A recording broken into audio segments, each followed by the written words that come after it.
Mga kwentong pambata. Prinsesa ng Salamin na Bahay. Mayroong isang natatanging palasyo. Itinayo malayo sa kaharian na ito. At ang palasyong ito ay gawa sa salamin. Walang iba kundi salamin lang. Maging ang mga bintana o pinto, mga plato o mga babasagin, hindi lang iyon. Ang damit ng prinsesa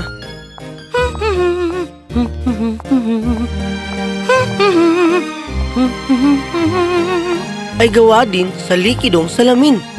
Ngunit may isa pang kakaiba tungkol sa palasyo na ito at iyon ay si Prinsesa Blair. Ang prinsesa ay may dalawang alituntunin na kanyang isinasabuhay. Isa, hindi pa niya nakikita ang sarili niyang refleksyon ayon sa kanya. Yun ang dahilan kung bakit ang palasyo, bagamat gawa sa salamin, wala itong refleksyon. At ikalawa, hindi kailanman binisita ng prinsesa ang sarili niyang kaharian. Kamahalan, dapat mong isaalang-alang ang iyong mga tao. Nabubuhay sila sa kahirapan. Walang mahirap. Ayos silang lahat. Lalapit sana sila sa akin kung may mga problema man lang. Minsan, kailangan nating suriin ang realidad, mahal na prinsesa. Kailangan nating tingnan ang ating sarili sa salamin. Hindi. Hindi ko na kailangan makita ang sarili ko sa salamin dahil ako isa ng perpekto.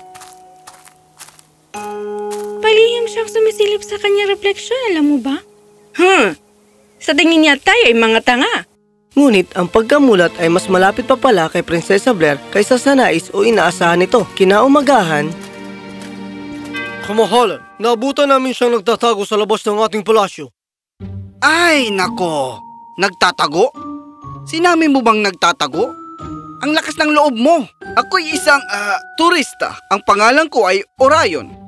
At ako'y nabigani sa iyong palasyo at gusto ko lang iguhit ang kagandahang ito sa aking napakamahal na kanbas. Tama yan, isa rin akong pintor.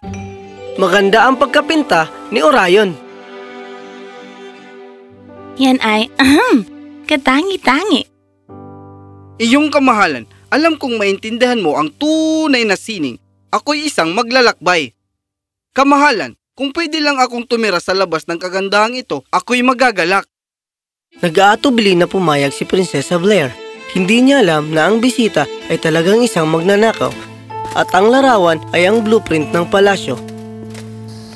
Nang gabing iyon, binalak ni Orion na isakatuparan ang kanyang mga plano. Maling pintuan?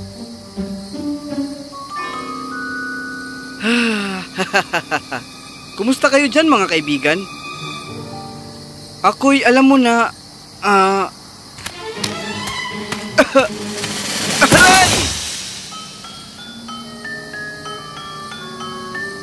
Ako lamang ay...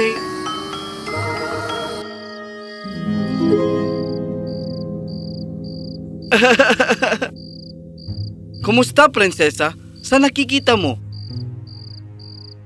Ako'y hindi isang magnanakaw. Ako, nawalan lang ng mga pambihirang barya malapit sa iyong kaban at tinahanap ko lang ito.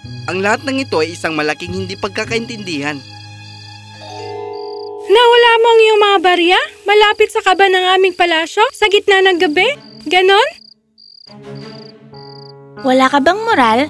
Paano mo maitatanggi ang tungkol sa iyong mga krimen? Ikaw ay narito para magnakaw.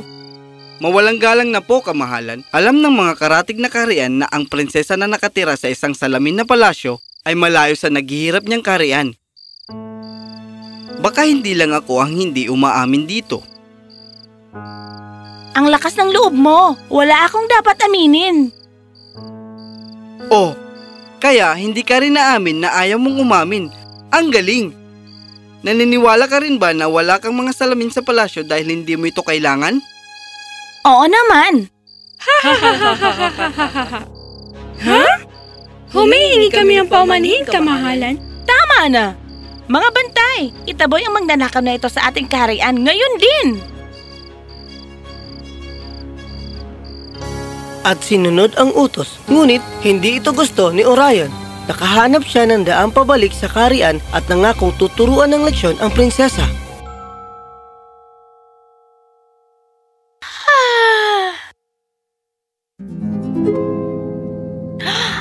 Ano? Nasaan ako?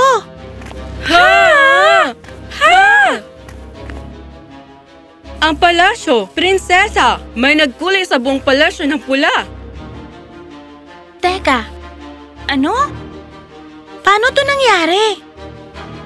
Nagulat si Prinsesa Blair at inutusan ng mga gwardya na imbestigahan ang mga bagay ng sabay-sabay.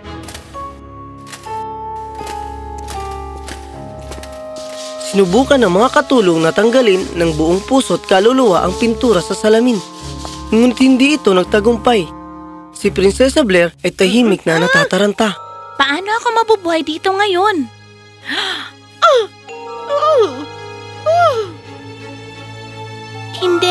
Hindi ako makahinga. Kailangan kong umalis sa palasyo. Kailangan ko ng sariwang hangin. Ngayong nasa labas na ng palasyo ang prinsesa, hindi na niya kailangang itago ang pagnanais na tingnan ng sarili. Isang lawa. Ang tubig ay hindi nagsisinungaling. Habang tumatakbo ang prinsesa patungo sa lawa sa pag-asang matingnan ang sarili.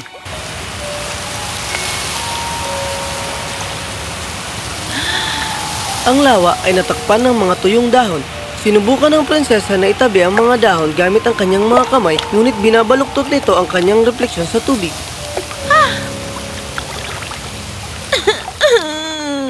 Hindi ko pa tinitingnan ang sarili ko kahit isang beses ngayon. At pakiramdam ko, ako ay sira na talaga.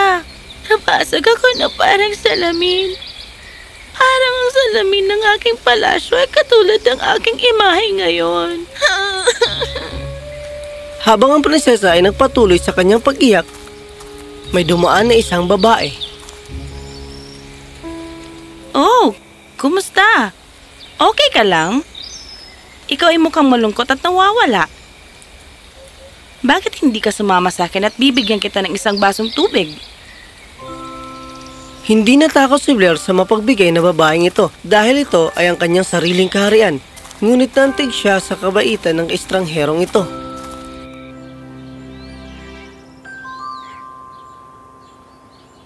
Sabihin mo, Iha, anong dinaramdam mo? Oh, malamang hindi mo ako nakikilala dahil sa pulang damit ko at magulo ang itsura. Ako si Prinsesa Blair. Oh, yan ay maganda. Na parang may pakialam ang prinsesa sa kanyang mga tao. Hinding-hindi siya lalabas sa kanyang bula at titingin sa ginawa ng kanyang kapabayaan. Anong ibig mong sabihin? Nilibot ng babae si Prinsesa Blair upang ipakita kung gaano kahirap ang mga tao sa kaharian. Sa isang walang patakaran, walang kita ng mundo, ang ating pag-asa ay isang malayong alaala.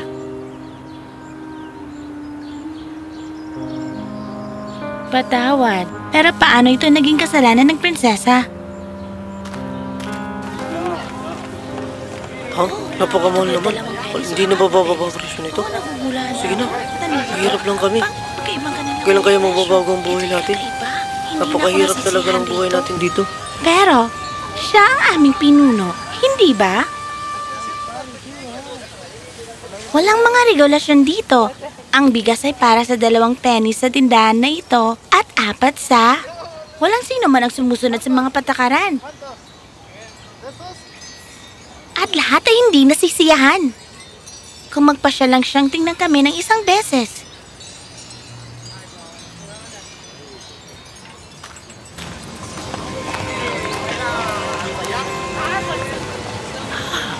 Oh, napakasama ko. Imbis na asikasuhin ang aking panauhin, nagyayabang ako tungkol sa aming mga problema. Umuwi na tayo. Papaliguan kita ng mainit.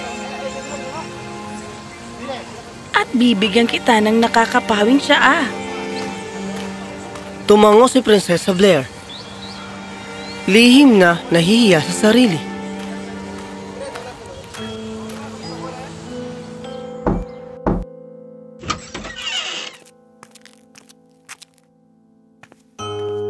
Oh, ang ganda mo! Nandiyan ang salamin. Pwede kang maglagay ng pulbos kung gusto mo. Pero, paano ko titingnan ang sarili ko ngayon? Inipon ng prinsesa ang lakas ng loob at tumingin siya sa sarili niyang refleksyon. Ang nakita niya ay isang natatakot na batang babae na nagtatago sa kanyang mga responsibilidad mula sa bula na kanyang nilikha. Paano ko ko ito nagawa sa sarili kong mga tao. Nakatira ako sa isang palasyong gawa sa salamin at hindi ko to nakita. Gagawin ko itong tama. Papamunuan ko ang kaharian na ito ng nararapat. At ang ginawa ng prinsesa ay kagilagilalas. Maligayang pagdating sa lahat, binigo ko kayong lahat sa pamamagitan ng hindi pagpunta kapag kinakailangan. Ngunit gusto kong magbago. Mangyaring tulungan niyo ako at alisin ang palasyong ito na naglayo sa akin mula sa inyo. Ang mga tao sa kaharian ay nagulat. Ngunit nasasabik din. Oh, ang bigat nito. Kaya bitawan mo. Hindi.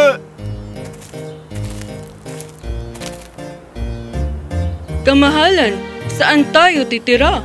Oh, may alam akong magandang bahay sa gitna mismo ng ating kaharian na napapaligiran ng ating mga tao. Teka, isang bahay? Hindi palasyo? Ang mga katulong ng prinsesa ay nakamasid sa pagtatayo ng prinsesa sa kanyang tahanan sa tulong ng kanyang mga sariling tao. At hindi lang iyon, nagsagawa ng mga pagpupulong at pagtitipon si Prinsesa Blair at ibinalik ang kaayusan sa lugar. Makalipas ang ilang buwan, isang kakaibang bisita ang huminto sa bahay ng prinsesa.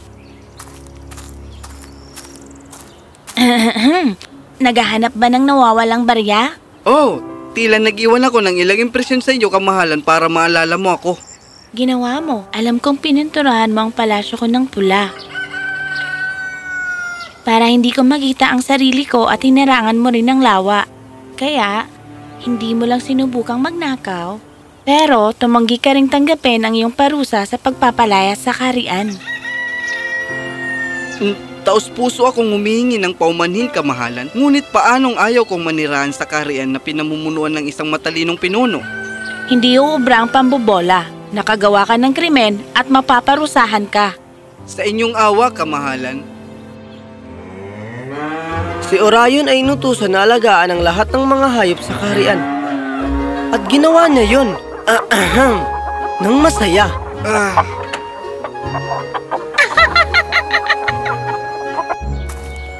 Ang kaharian ay umunlad. Ngunit ang salamin na palasyo ay hindi nakalimutan. Sa katunayan, nahanap ang silbi nito sa bawat tahanan. Ngunit ang mga tao, si Prinsesa Blair at Orion, ay hindi alam na nagsimula na ang mahika.